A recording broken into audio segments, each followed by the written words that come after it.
കർത്താവിൽ ഒരു ദൂത് കൈമാറുന്നു. 2 തിമോത്തിയോസ് 2-ാം അധ്യായം അതിന്റെ 8-ാമത്തെ വചനം എല്ലാവരും ശ്രദ്ധിക്കുക. 2 തിമോത്തി chapter 2 verse 8 വായിക്കുന്നു.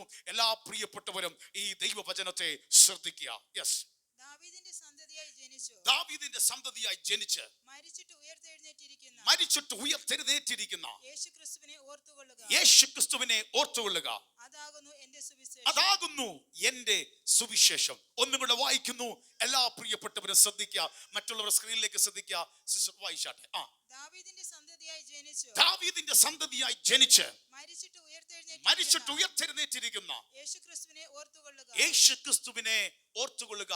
അടുത്ത വാക്ക് വായിക്കുമ്പോൾ ഇതാകുന്നു ഞങ്ങളുടെ എന്റെ സുവിശേഷം. അപ്പോസ്തലനായ പൗലോസ് രക്തത്തിന്റെ മകനല്ലേലും ആത്മീയ മകനായ വിശ്വാസത്തിന്റെ നിജപുത്രനായ മകനെ പോലെ കാണുന്ന തിമോത്തിയോസിന് 2-ാമത്തെ ലേഖനം എഴുതുമ്പോ താൻ പറഞ്ഞ ശക്തമേറിയൊരു വചനം, പ്രത്യേകിച്ച് ഈ മാസത്തിൽ ലോകത്തിൽ ആകമാനം ഉയർന്നു കേൾക്കുന്ന ഒരു വചനം, ഒരു വാക്ക്, ഒരു വ്യക്തിയെ കുറിച്ച് നമ്മൾ അതിന്റെ വെളിപ്പാട് മനസ്സിലാക്കുമ്പോൾ നമ്മുടെ ജീവിതത്തിന് അത് അനുഗ്രഹമായിരിക്കും. നിങ്ങൾ ഒരു കാര്യം ഓർക്കണം, അതാണ് എന്റെ സുവിശേഷം. ആരെ ഓർക്കണം? ദാവീദിന്റെ 8 വായിക്കുമ്പോൾ ദാവീദിന്റെ സന്തതിയായി ജനിച്ച് മരിച്ച് ഉയർത്തെഴുന്നേറ്റ യേശുക്രിസ്തുവിനെ ഓർത്തുകൊള്ളാം. എന്നിട്ട് 9 വായിക്കുന്നു. അതാകുന്നു എന്റെ സുവിശേഷം. എന്റെ സുവിശേഷം അതാ. എന്താ സുവിശേഷം?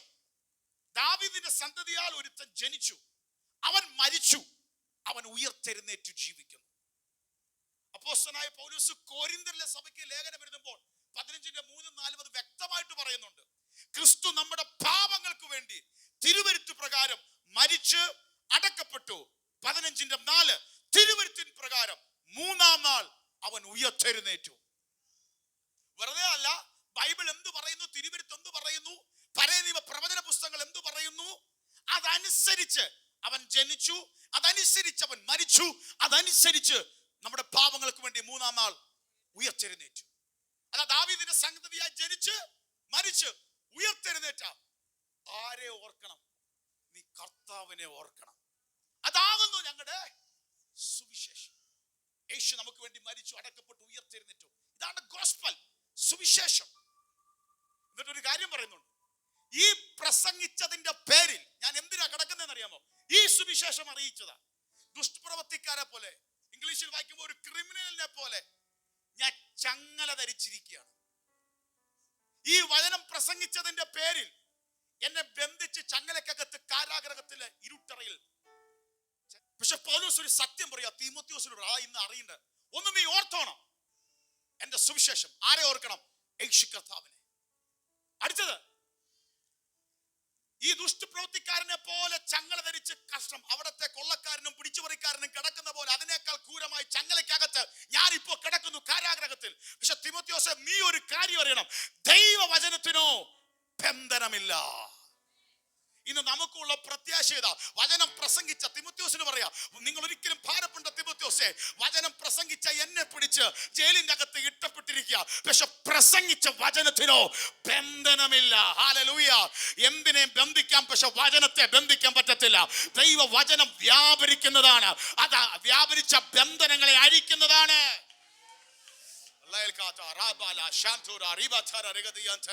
ഇന്ന് പകൽ നമ്മുടെ ദൈവമക്കളുടെ പ്രത്യാശ, ആരൊക്കെ എന്തൊക്കെ പറയട്ടെ, എന്തൊക്കെ ചെയ്യട്ടെ, എന്തൊക്കെ പ്രാർത്ഥിക്കട്ടെ, എന്തൊക്കെ എതിർപ്രതി നടത്തട്ടെ, പക്ഷെ നിന്നോടും നിന്റെ കൂടാരത്തോടും ദൈവം പറഞ്ഞ വചനത്തിന്, വ്യാപരിക്കുന്ന ദൈവവചനത്തിന് ഒരിക്കലും ബന്ധനമില്ല.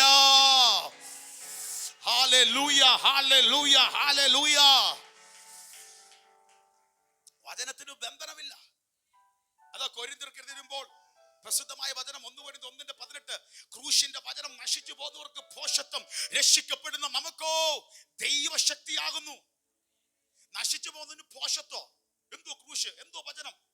പക്ഷെ രക്ഷിക്കപ്പെടുന്ന നമുക്കോ അത് ദൈവശക്തിയാണ്. Power of God. രക്ഷിക്കപ്പെടുന്ന നമുക്ക് എന്താണ്? ദൈവശക്തിയാണ്. റോമർ 1:16 സുവിശേഷം അറിയിക്കുന്നതിൽ എനിക്ക് ലജ്ജയില്ല. വിശ്വസിക്കുന്ന ഏവനും, ആദ്യം യഹൂദനും പിന്നെ യവനനും, അത് രക്ഷയ്ക്കായുള്ള ദൈവശക്തിയല്ലോ. അവൻ രക്ഷിക്കുന്ന ദൈവശക്തിയാണ് സുവിശേഷം. സുവിശേഷത്തിന് ഒരു ശക്തിയുണ്ട്. ദാവീദിന്റെ സന്തതിയായി ജനിച്ച് മരിച്ച് ഉയർത്തെഴുന്ന യേശു കർത്താവിനെ നീ ഓർത്തുകൊള്ളുക. ഈ ഗോസ്പലിൽ എന്തുണ്ട്? പവറുണ്ട്, ശക്തിയുണ്ട്. അപ്പൊ അത് വിശ്വസിക്കുന്ന നമുക്കത് വ്യാപരിക്കും. നമ്മൾ മനസ്സിലാക്കേണ്ടത് വചനത്തെ നമ്മളത് വിശ്വസിക്കുമ്പോൾ വിശ്വസിക്കുന്നവർക്ക് കൂടി ആ വചനം എന്ത് ചെയ്യും? വ്യാപരിക്കും. ഇനി തിമോത്തിയോസിന് എഴുതുമ്പോൾ തിമോത്തിയോസിനോട് പറഞ്ഞതാണ്, നീ ഓർത്തുകൊള്ളുക, ദാവീദിന്റെ സന്തതിയായി ജനിച്ചു മരിച്ചു ഉയർത്തെഴുന്നേറ്റ യേശു ക്രിസ്തുവിനെ ഓർത്തുകൊള്ളുക. അതാണ് ഞങ്ങളുടെ സുവിശേഷം. ഇനി ശ്രദ്ധിച്ചേ, യേശു കർത്താവ് എന്തിനാണ് ഈ ഭൂമിയിലേക്ക് വന്നത്? ഗൗരവത്തോടെ ശ്രദ്ധിക്കണം. ഒത്തിരി കാര്യമുണ്ട്, ഈ ചുരുങ്ങിയ സമയത്തിൽ കുറച്ച് ഭാഗം പറയാം. എന്തിന് യേശു കർത്താവ് ഈ ഭൂമിയിലേക്ക് വന്നു? നമ്മൾ അറിഞ്ഞിരിക്കേണ്ട ഒരു സത്യമാണ്. കുറെ കാര്യങ്ങൾ ഇതിന്റെ അകത്തുണ്ട്. ഒന്നാമത്തെ നോട്ട് ചെയ്തോ, ലൂക്കോസ് 19:10. യേശു കർത്താവ് പറയാണ്, കാണാതെ പോയതിനെ തിരഞ്ഞു രക്ഷിപ്പാനല്ലോ മനുഷ്യപുത്രൻ വന്നത് എന്ന് പറഞ്ഞു. എന്തിനു വന്നു? കാണാതെ പോയ ചിലതുണ്ട്, അതിനെ തിരഞ്ഞു കണ്ടെത്താനാണ്. ഹല്ലേലൂയ. കണ്ണിൽ നിന്റെ മുമ്പിൽ നിന്ന് മാറിപ്പോയ, ദൈവത്തിൽ നിന്ന് അകന്നുപോയ, ബന്ധമില്ലാതെ മാറിപ്പോയ ചിലതിനെ തിരിച്ച് കണ്ടെത്താനാണ് എന്റെ കർത്താവ് ഈ ഭൂമിയിലേക്ക് വന്നത്. അതിന്റെ അർത്ഥം എന്താ? നീ അനാഥനായി തുടരാനല്ല, നിനക്കൊരു പിതാവായി ഉത്തരവാദിത്തമായി ഒരു നല്ല ഇടയനായി ഒരുത്തനുണ്ട്. കാണാതെ പോയ ആടുകളെ തേടി വന്ന നല്ല ഒരു ഇടയൻ. യേശുക്രിസ്തു വന്നതിന്റെ ഒന്നാമത്തേത്, നീ ഒരു ഇടയനില്ലാതെ ഒറ്റപ്പെട്ട് ജീവിക്കാനല്ല, നിനക്ക് നാഥനായി പിതാവായി ഈ ദൈവമുണ്ട്. ഒന്ന്, കാണാതെ പോയതിനെ തിരഞ്ഞു രക്ഷിപ്പാൻ അത്രേ മനുഷ്യപുത്രൻ വന്ന്. 2, 1 യോഹന്നാൻ 3:15. 1 യോഹന്നാൻ 3:15 ബൈബിൾ പറയുന്നു, പാപങ്ങളെ നീക്കുവാൻ അവൻ പ്രത്യക്ഷനായി എന്ന് നിങ്ങൾ അറിയുന്നു, അവനിൽ പാപം ഇല്ല. 1 യോഹന്നാൻ 3:5. 2, എന്ത് യേശു കർത്താവ് ഈ ഭൂമിയിലേക്ക് വന്നത്? പാപങ്ങളെ നീക്കാൻ അവൻ എന്ത് ചെയ്തു? പ്രത്യക്ഷനായി. മനുഷ്യന്റെ പാപങ്ങൾ കർമ്മം കൊണ്ട്, ക്രിയ കൊണ്ട്, പ്രവൃത്തികൾ കൊണ്ട് നീക്കാൻ പറ്റത്തില്ല. മാനവകുലത്തിന്റെ പാപം മാറ്റാൻ യേശു കർത്താവ് ഈ ഭൂമിയിലേക്ക് വന്നു. 3, 1 യോഹന്നാൻ 3:8. 5 പറയുന്നു പാപങ്ങളെ നീക്കാൻ പ്രത്യക്ഷനായി. 1 യോഹന്നാൻ 3:8 എന്ന് പറയുന്നു. വായിക്കാമോ? കിട്ടിയെങ്കിൽ. പാപം ചെയ്യുന്നവൻ പിശാചിന്റെ മകനാകുന്നു. അടുത്തത്, പിശാച് ആദ്യം മുതൽ പാപം ചെയ്യുന്നുവല്ലോ. പിശാചിന്റെ പ്രവൃത്തികളെ അഴിപ്പാൻ തന്നെ ദൈവപുത്രൻ അത്രേ ദൈവപുത്രൻ പ്രത്യക്ഷനായി. അപ്പം കാണാതെ പോയതിനെ തെരഞ്ഞു കണ്ടെത്താൻ, അടുത്തത് പാപങ്ങളെ നീക്കാൻ അവൻ പ്രത്യക്ഷനായി. 3, പിശാചിന്റെ പ്രവൃത്തികളെ അഴിപ്പാനത്രേ കർത്താവ് പ്രത്യക്ഷനായത്. ഇന്ന് പകൽ അതിൽ നമുക്കൊരു ദൂതുണ്ട്.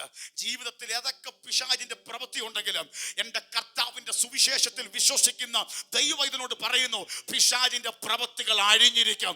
ഈ സുവിശേഷം നീ സ്വീകരിച്ചിട്ടുണ്ടെങ്കിൽ, ഈ സുവിശേഷത്തിന് നീ 1ാം സ്ഥാനം കൊടുത്തിട്ടുണ്ടെങ്കിൽ, നിന്റെ വീട്ടിൽ സുവിശേഷത്തിന്റെ തീനാളം കത്തിയിട്ടുണ്ടെങ്കിൽ, പിശാചിന്റെ പ്രവൃത്തി എന്താ? പിശാചിന്റെ പ്രവൃത്തി, ഹല്ലേലൂയ, യോഹന്നാൻ 10:10 പറയുന്നു, അറുപ്പാനും മുടിപ്പാനും മോഷ്ടിപ്പാനും അത്ര കള്ളം വരുന്നത്, ഞാൻ സമൃദ്ധിയായ ജീവൻ നൽകാൻ. ഇന്ന് പകലും ഈ സുവിശേഷത്തിന്റെ ശക്തി എന്താ? പിശാച് അറുത്ത് മുടിച്ചിട്ട ഏതെങ്കിലും വ്യക്തികളോ കുടുംബങ്ങളോ ഉണ്ടെങ്കിൽ അതിനെ വിടുവിക്കാൻ ശക്തിയുള്ളതാ സുവിശേഷത്തിന്റെ ശക്തി. കൗൺസിലിങ്ങിന് പറ്റാത്തത്, സന്മാർഗത്തിന് പറ്റാത്തത്, ലോകത്തിലെ ഇസങ്ങൾക്ക് പറ്റാത്തത്, ഒരു നേതാക്കന്മാർക്കും പറ്റാത്തത്, മനുഷ്യനും നിയമങ്ങൾക്കും നേരാക്കാൻ പറ്റാത്തത് നേരെയാക്കുന്നതാണ് സുവിശേഷത്തിന്റെ ശക്തി. പിശാചിന്റെ പ്രവൃത്തികൾ ഒന്ന് കരങ്ങൾ അടിച്ച് ഈ സുവിശേഷത്തിന്റെ ശക്തിയാൽ ഏതെങ്കിലും വീട്ടിൽ പിശാചിന്റെ പ്രവൃത്തി ഉണ്ടെങ്കിൽ, the power of the gospel, സുവിശേഷത്തിന്റെ ശക്തിയാൽ അറുത്ത് മുടിച്ചിട്ട നിന്റെ ജീവിതത്തെ, നിന്റെ ആത്മീയ ജീവിതത്തെ പല മണ്ഡലങ്ങളെ വിടുവിപ്പാൻ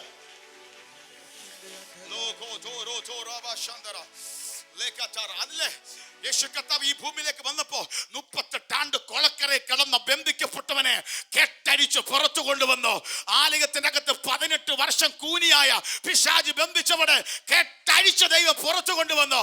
ഹല്ലേലൂയ. ദക്കപ്പോലി നാട്ടിൽ ദൈവത്തിന് വേണ്ടി നിൽക്കേണ്ടവനെ ഭൂതം ബാധിച്ച് ഇരുട്ടിന്റെ മണ്ഡലങ്ങൾ കല്ലറയ്ക്കകത്തും ശവക്കോട്ടയ്ക്കകത്തും കിടന്നുറക്കുന്നവനാക്കി മാറ്റിയ സുബോധമില്ലാത്തവനെ ബോധമുള്ളവനാക്കി കെട്ടഴിച്ചു വിട്ടതാണ് യേശു വന്നതിന്റെ സുവിശേഷം.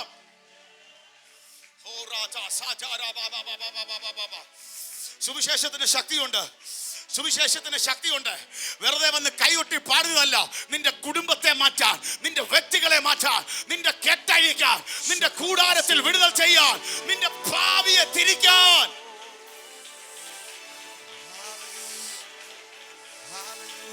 ശക്തിയുണ്ട്, ശക്തിയുണ്ട്. വർഷിപ്പ് ചെയ്തപ്പോ ജിജു മദർ പറഞ്ഞില്ലേ, ഒരിക്കലും ഞാൻ ചിന്തിച്ചതല്ല, ഞാൻ വേറെ റൂട്ടിൽ പോകേണ്ടതാ. പവർ ഓഫ് ദ ഗോസ്പൽ, സുവിശേഷത്തിന്റെ ശക്തി എന്റെ ഭാവി മാറ്റി.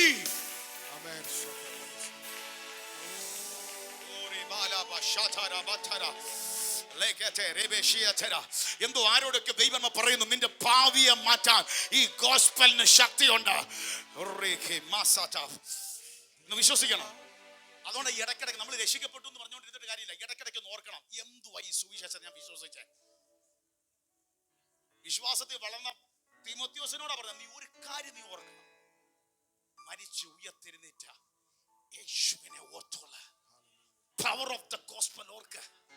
സുവിശേഷം പറഞ്ഞതിന്റെ പേരിൽ ഞാൻ ഇപ്പൊ ജയിലിൽ കിടക്കുന്ന അതല്ല ഓർക്കേണ്ടത്.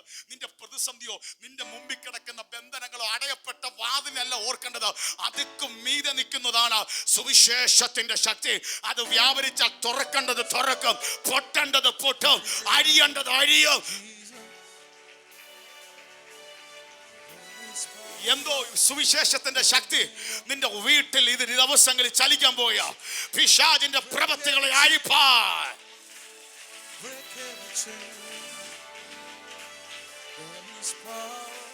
ഈ ഡിസംബർ മാസത്തിൽ ലോകം സെലിബ്രേഷനായി കാണുമ്പോൾ നല്ല കാര്യം. പക്ഷെ അതിനേക്കാൾ അപ്പുറം ദൈവജനം അറിയേണ്ടത്, കാണാതെ പോയതിനെ തേടിയെത്തിയ യേശു ക്രിസ്തു, പാപങ്ങളെ നീക്കാൻ പ്രത്യക്ഷനായ യേശു ക്രിസ്തു, പിശാചിന്റെ പ്രവൃത്തിയെ അഴിപ്പാൻ വന്ന യേശു ക്രിസ്തു.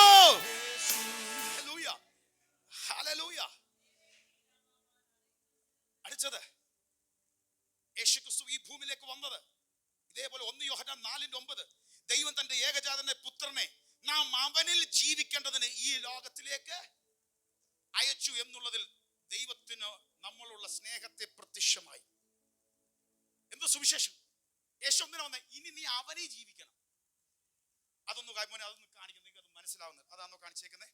1 യോഹന്നാൻ 4:9 ഒന്ന് കാണിച്ചേ. 1 യോഹന്നാൻ 4:9 ഒന്ന് വായിച്ചു സിസ്റ്റർ. ദൈവം തന്റെ ഏകജാതനായ പുത്രനെ നാം അവനാൽ ജീവിക്കേണ്ടതിന് ലോകത്തിലേക്ക് അയച്ചു എന്നുള്ളതിനാൽ ദൈവത്തിന് നമ്മോടുള്ള സ്നേഹം പ്രത്യക്ഷമായി. കാണിച്ചു തന്നെയാണ്, കറക്റ്റ് ആണ്. 1 യോഹന്നാൻ 4:9 ദൈവം തന്റെ ഏകജാതനായ പുത്രനെ നാം അവനിൽ ജീവിക്കേണ്ടതിന് ഈ ലോകത്തിലേക്ക് അയച്ചെന്നുള്ളതിൽ ദൈവത്തിന് നമ്മോടുള്ള സ്നേഹം പ്രത്യക്ഷമായി. ദൈവത്തിന്റെ സ്നേഹം. ഇനി നീ നിന്നെ തന്നെ നിയന്ത്രിക്കാതെ നീ ക്രിസ്തുവിൽ ജീവിക്കാനാ. നാം അവനിൽ ജീവിക്കാൻ ദൈവം അയച്ചേക്കുകയാണ്. അപ്പൊ യേശു ക്രിസ്തുവിന്റെ സുവിശേഷത്തിലുള്ള ജീവിതം എന്ന് പറഞ്ഞാൽ നാം അവരാ ഇൻ ക്രൈസ്റ്റ്, ക്രിസ്തുവിൽ നമ്മൾ എന്ത് ചെയ്യണം? ജീവിക്കണം. ആരാ? അവൻ നമ്മുടെ ഇടയൻ, അവൻ നമ്മുടെ പരിപാലകൻ, അവൻ നമ്മെ നയിക്കും. അതെന്താണ്? നമ്മളുള്ള ദൈവത്തിന്റെ സ്നേഹം. അതാ യോഹന്നാന്റെ സുവിശേഷം 3:16 പറയുന്നത്, തന്റെ ഏകജാതന്റെ പുത്രനെ തന്നത് ദൈവം നമ്മെ സ്നേഹിച്ചു, നശിച്ചു പോകാതെ നിത്യജീവൻ പ്രാപിപ്പാൻ. അവരിൽ ജീവിക്കുക എന്ന് പറയുമ്പോൾ നമുക്ക് എന്ത് ലഭിക്കുന്ന അറിയാം? ഒരു വലിയ ഗിഫ്റ്റാ, നിത്യജീവൻ പ്രാപിക്കാൻ. ഇവിടെ ഇരിക്കുന്ന നമ്മുടെ എല്ലാവരുടെ വലിയ പ്രത്യാശ എന്തെന്നറിയാമോ? നമ്മൾ എന്ന് മരിക്കുന്നു നമുക്കാർക്കും അറിയില്ല. നമ്മൾ ആരോഗ്യമൊക്കെ നോക്കുന്നുണ്ട്, പക്ഷെ നമുക്കറിയില്ല ദൈവം വെച്ച സമയം.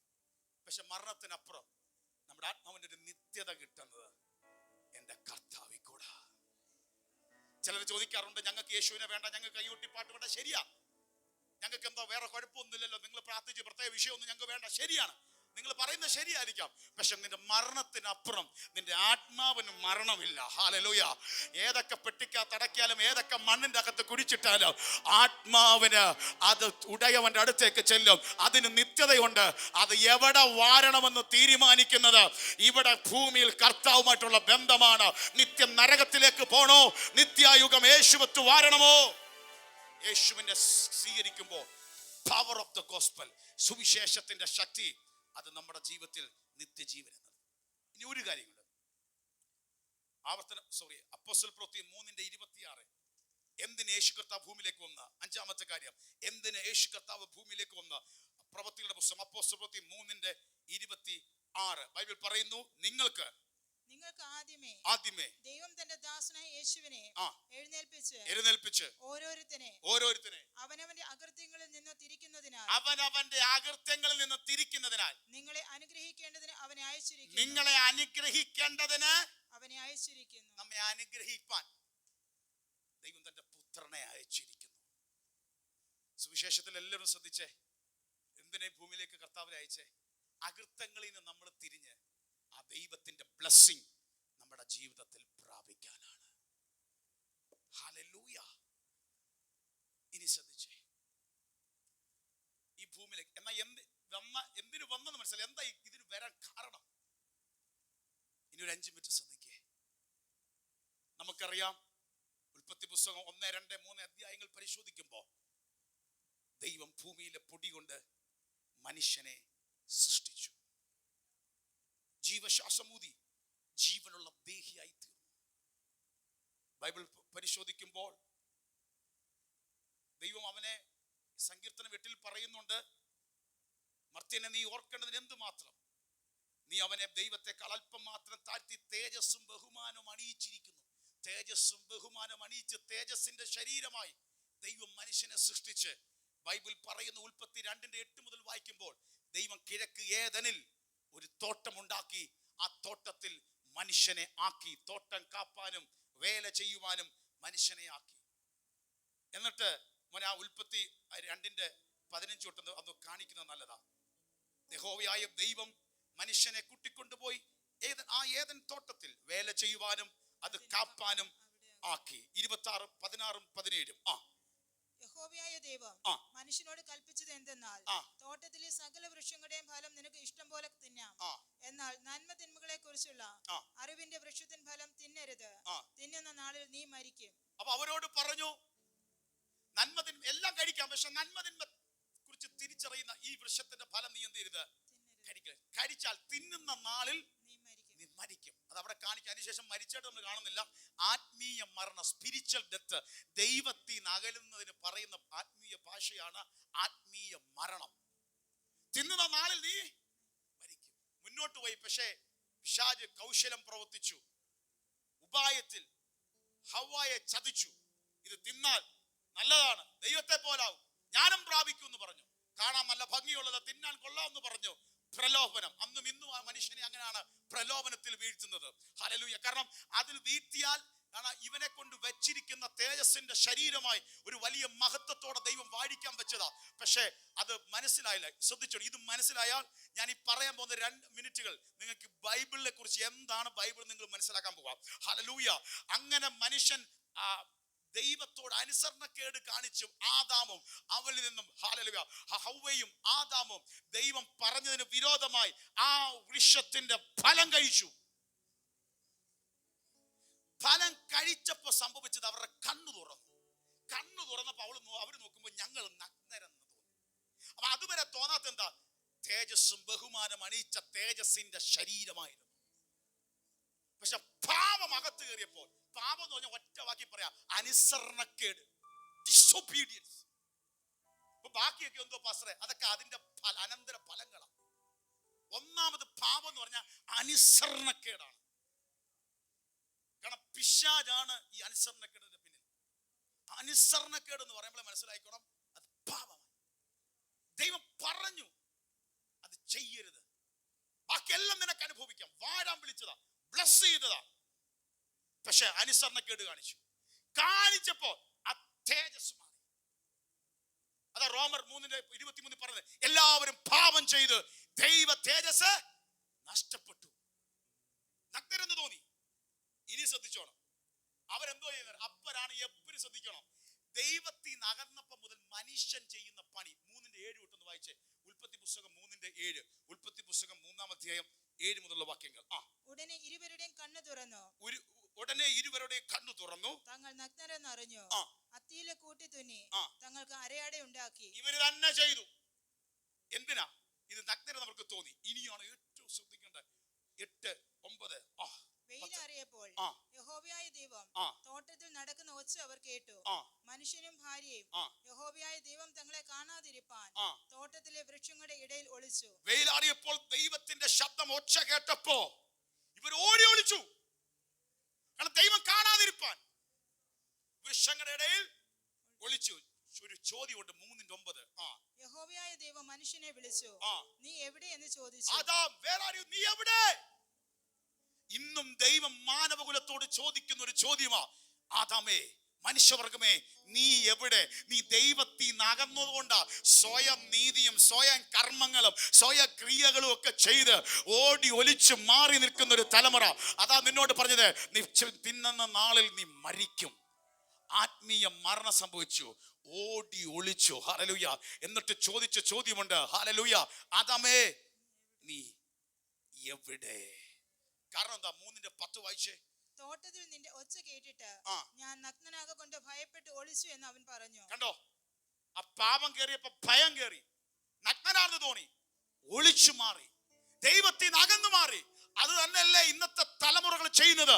അകന്നു മാറി, വിട്ടുമാറി. പാപം അനുസരണക്കേട് കാണിച്ചപ്പോ ഭയം അകത്ത് കയറി, ഭീതി അകത്ത് കയറി. അതുകൊണ്ട് സ്വയം ഒരു അരയാടയൊക്കെ ഉണ്ടാക്കി, എന്നിട്ട് മാറി നിന്നു. പക്ഷെ ദൈവം വിളിച്ചു, ആദാമേ, നീ എവിടെ? ഇതാ ദൈവത്തിന്റെ സ്നേഹം എന്ന് പറയുന്നത്. നീ ഓടി ഒളിക്കുമ്പോഴും നീ മാറി നിൽക്കുമ്പോഴും വീണ്ടും നിന്നെ കാണാൻ ആഗ്രഹിക്കുന്ന, സ്നേഹിക്കുന്ന ഒരു നല്ല പിതാവുണ്ട്. Hallelujah, hallelujah. എന്നിട്ടൊരു ദൂത് പറഞ്ഞു. ഹല്ലേലൂയ.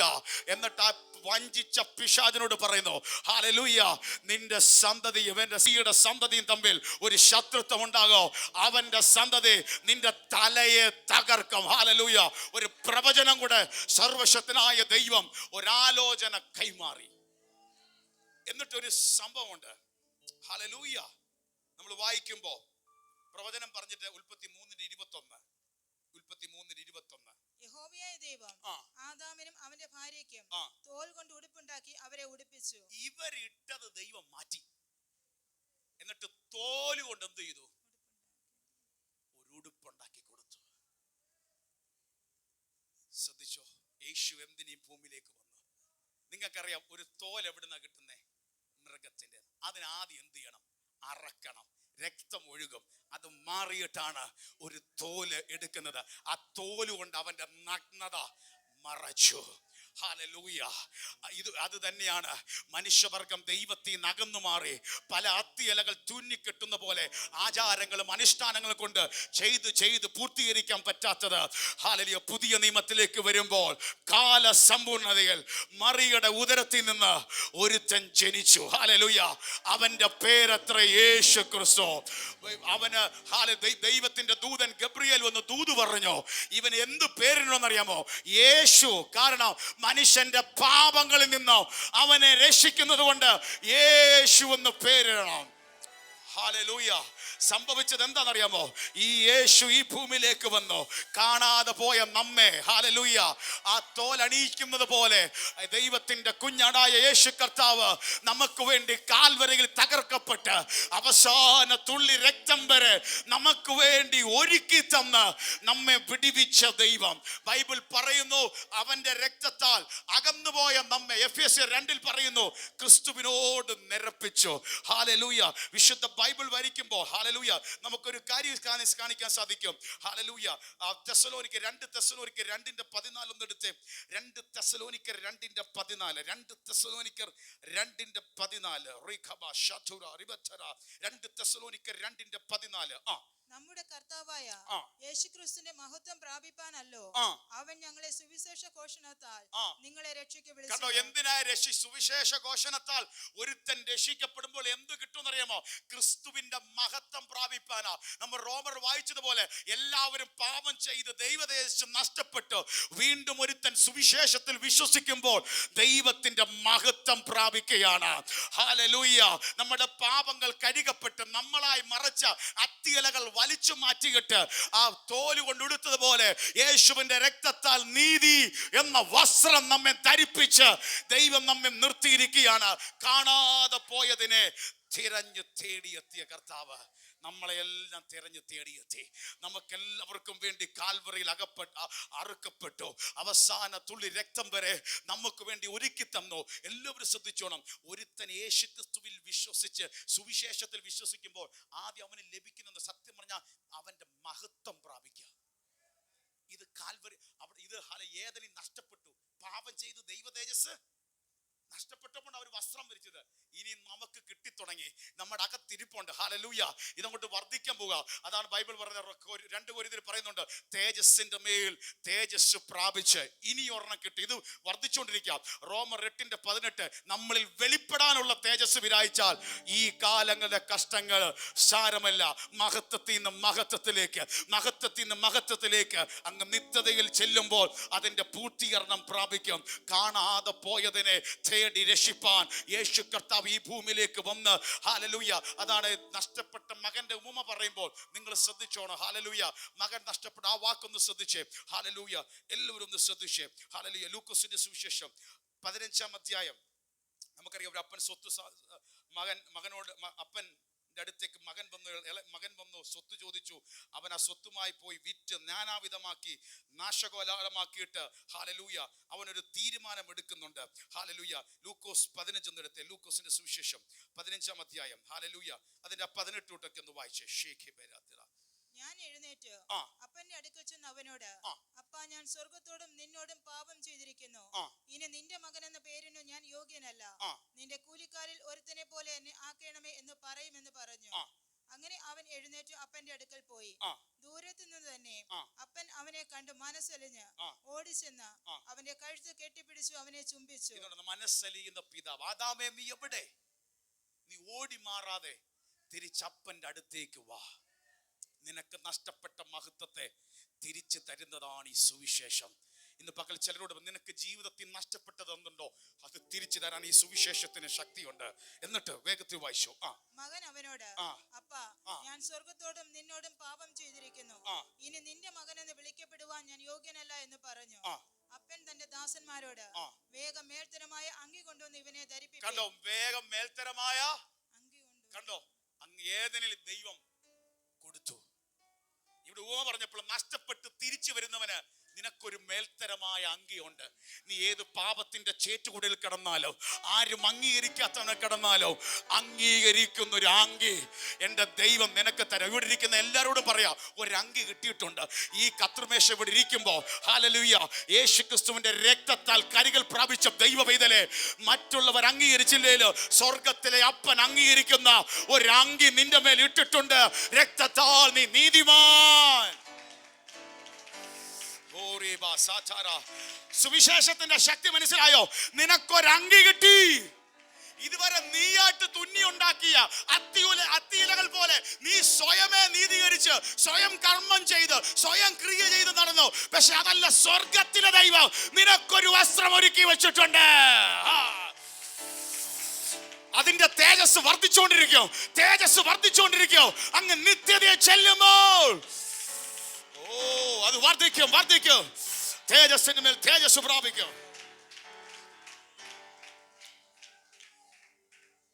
ഓരോ ആരാധനയും, ഓരോ ഉപവാസവും, ഓരോ പ്രാർത്ഥന കഴിയുമ്പോൾ ഇട്ട അങ്കി തിളങ്ങിക്കൊണ്ടിരിക്കണം. മഹത്വത്തിൽ നിന്ന് മഹത്വത്തിലേക്ക്, മഹത്വത്തിലേക്ക്. ഇതാ ക്രിസ്ത്യ ജീവിതം. ഹല്ലേലൂയ. അപ്പം തന്നിട്ടുണ്ട്. തേജസ്സുമേൽ തേജസ് പ്രാപിച്ച് ഈ കാലത്തിലെ കഷ്ടമില്ല, ഈ തേജസ്സല്ല, വെളിപ്പെടാനുള്ള തേജസ് വിരായിച്ച ഈ കാലത്തിലെ കഷ്ടങ്ങൾ സാരമില്ല. മേൽത്തരമായ ഒരു അങ്കി. ഓൾ ബൈബിൾ, ഉൽപ്പത്തി പുസ്തകം മുതൽ വെളിപ്പാട് പുസ്തകം വരെ ബൈബിൾ എന്താന്ന് ചോദിച്ചാൽ സമയമില്ലാത്തോണ്ടാ ഒത്തിരി സമയം ചുരുക്കുക ഞാൻ. ഹല്ലേലൂയ. ഇത് ഇത്രേ ഉള്ളൂ. നഷ്ടപ്പെട്ടപ്പോ മേൽത്തരം അങ്കി. അടുത്തത് ഇവന്റെ കൈക്ക് മോതിരവോ കാലിന് ചെരുപ്പ് ഇടുവിപ്പേൻ. തടിച്ച കാളക്കുട്ടിയെ കൊണ്ടുവന്ന് അറപ്പേൻ. നാം തിന്ന് ആനന്ദിക്കാം. ഈ എന്റെ മകൻ മരിച്ചവനായിരുന്നു, വീണ്ടും ജീവിച്ചു. കാണാതെ പോയിരുന്നു, കണ്ടുകിട്ടിയിരിക്കുന്നു എന്ന് പറഞ്ഞു. ഇത് തന്നെ യേശു വന്ന എന്തിനാ വന്നേ? കാണാതെ പോയതിനെ കണ്ടുകിട്ടി. എല്ലാരും കൂടെ ശ്രദ്ധിച്ചേ. അപ്പന്റെ വീട്ടിൽ നന്നായിട്ടിരുന്നു. അവൻ പോയി വന്നപ്പോ വേണ്ട വസ്ത്രമില്ല, മുഷിഞ്ഞ വസ്ത്രം, ആഹാരം കഴിച്ചിട്ട് ഒത്തിരി നാളായി, കയ്യിലുള്ളതെല്ലാം ചെരുപ്പ് പോയി, അധികാരത്തിന്റെ മോതിരം പോയി, എല്ലാം പോയി, നഷ്ടപ്പെട്ടു. തിരിച്ചു വന്നപ്പോ ഒന്നുമില്ലാത്ത അലങ്കോലപ്പെട്ടു വന്നവൻ ആ വിളി കേട്ട് തിരിച്ചു അപ്പന്റെ സ്നേഹത്തിലേക്ക് മടങ്ങി വന്നപ്പോ ഇപ്പം നിൽക്കുന്ന എന്ത് മഹത്വത്താട്ടാ!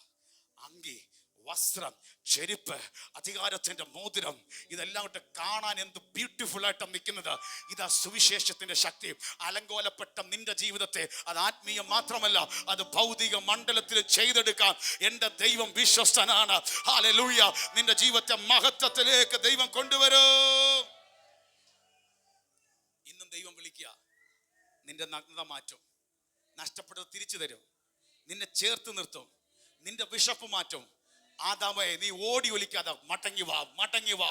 നിന്റെ പിശാചിന്റെ പ്രവൃത്തികൾ നിന്റെ ജീവിതത്തിൽ അഴിച്ച് കാണാതെ പോയതിനെ നിന്നെ തേടിയെത്തി നിന്നെ അനുഗ്രഹിക്കാൻ ദാവീദിന്റെ സന്തതിയായി യേശു ജനിച്ചു, മരിച്ചു, ഉയർത്തെഴുന്നേറ്റ് ഇന്നും ജീവിക്കുന്നു. കരം അടിച്ച വെളിപ്പാട് മനസ്സിലാക്കിയവർ, ഇതാ സുവിശേഷം. This is gospel. വെളിപ്പാട്. ഹല്ലേലൂയ! ഉൽപ്പത്തി പുസ്തകത്തിൽ പിശാച് തട്ടിക്കൊണ്ടുപോയതിനെ മടക്കി പിടിക്കുന്നതാണ് ഈ കർത്താവിന്റെ മേശ വിളിച്ചു പറയുന്നത്.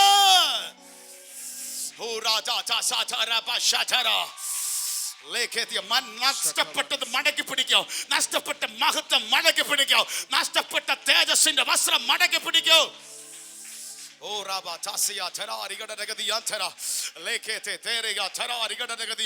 ഇത് സുവിശേഷത്തിന്റെ ശക്തി. ഇതാണ് ലോകത്തിന് ഇന്നും സുവിശേഷത്തിന്റെ ശക്തി വ്യാപരിക്കുന്നത്. Hallelujah, hallelujah. ഉറക്കെ പറ, സുവിശേഷത്തിന് ശക്തി ഉണ്ടെന്ന് പറ. നിങ്ങൾ അതൊന്ന് ശക്തിയോടെ പറ, സുവിശേഷത്തിന് ശക്തിയുണ്ട്. ഇപ്പൊ നിങ്ങൾക്ക് മനസ്സിലായി എന്തോ സുവിശേഷം എന്ന്. ഹല്ലേലൂയ. ഇതല്ല എനിക്ക് ഒത്തിരി എക്സ്പ്ലെയിൻ ചെയ്ത് പറയണ്ട, പക്ഷെ സമയത്തിന്റെ മുമ്പോട്ട് ഞാൻ ചുരുക്കി വളരെ ചെറുതായിട്ട് പറഞ്ഞതാ. ഹല്ലേലൂയ. നിങ്ങളുടെ ജീവിതത്തിന്റെ അകത്ത് ഹല്ലേലൂയ ഈ സത്യം ഒന്ന് മനസ്സിലാക്കിയ അതാ തീമോത്തിയോസേ, നീ മനസ്സിലാക്കണം. This is my gospel, what I preach. ഞാൻ പ്രസംഗിക്കുന്ന സുവിശേഷം ഇതാ. എന്താ? ജനിച്ചു മരിച്ചു ഉയർത്തെഴുന്നേറ്റ ക്രിസ്തു എന്തിന് ഈ ഭൂമിയിലേക്ക് വന്നു, എന്തിനു മരിച്ചു, എന്തിനു ഉയർത്തെഴുന്നേറ്റ് ജീവിച്ചു? പിശാച് ഹവ്വായെ ചതിച്ച് മനുഷ്യവർഗത്തിന് നഷ്ടപ്പെട്ടതിനെ മടക്കി പ്രാപിപ്പാൻ.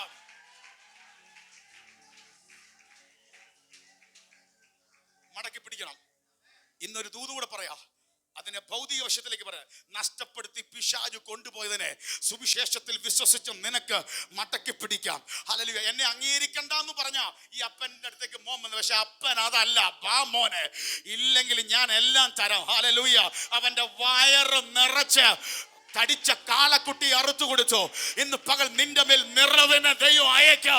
വിശന്നു വന്ന നിന്നെ ദൈവം നിറയ്ക്കോ. Yes yes. ഇന്ന് പകൽ ഈ സുവിശേഷത്തിന്റെ ശക്തി എന്താണെന്നറിയാമോ? വിശന്നു വന്ന നിന്നെ നിറയ്ക്കും. ഫില്ലിംഗ് ആകട്ടെ. ആത്മീയ ഭൗതിക മണ്ഡലങ്ങളിൽ ഒരു വിശപ്പോടെ വന്ന നിന്നെ എന്റെ ദൈവം നിറയ്ക്കും. സൗഖ്യങ്ങൾ, വിടുതലുകൾ, അത്ഭുതങ്ങൾ, ഡോറുകൾ തുറക്കട്ടെ.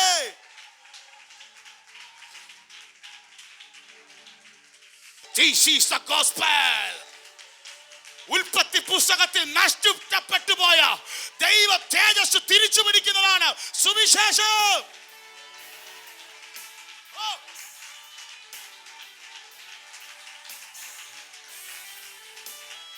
ഇന്നും ഒത്തിരി ആദാമുമാർ പല കുറ്റിക്കാട്ടിൽ ഒളിച്ചിരിക്കുക, പാപത്തിൽ വീണ് ഒളിച്ചിരിക്കുക. അങ്ങനെയുള്ള ആദാമുമാരെ, ആദാമേ നീ മടങ്ങി വാ. നഷ്ടപ്പെട്ടതിനെ തിരിച്ചു പിടിക്കുന്ന ഒരു ദൈവമുണ്ട്. ആ മനുഷ്യവർഗത്തെ തേടിയാണ് ദാവീദിന്റെ സന്തതിയായി യേശു ഭൂമിയിലേക്ക് വന്നത്. ഒരു കാര്യം കൂടെ പറഞ്ഞ് കർത്താവിന്റെ മേശയിലേക്ക് കിടക്കാം.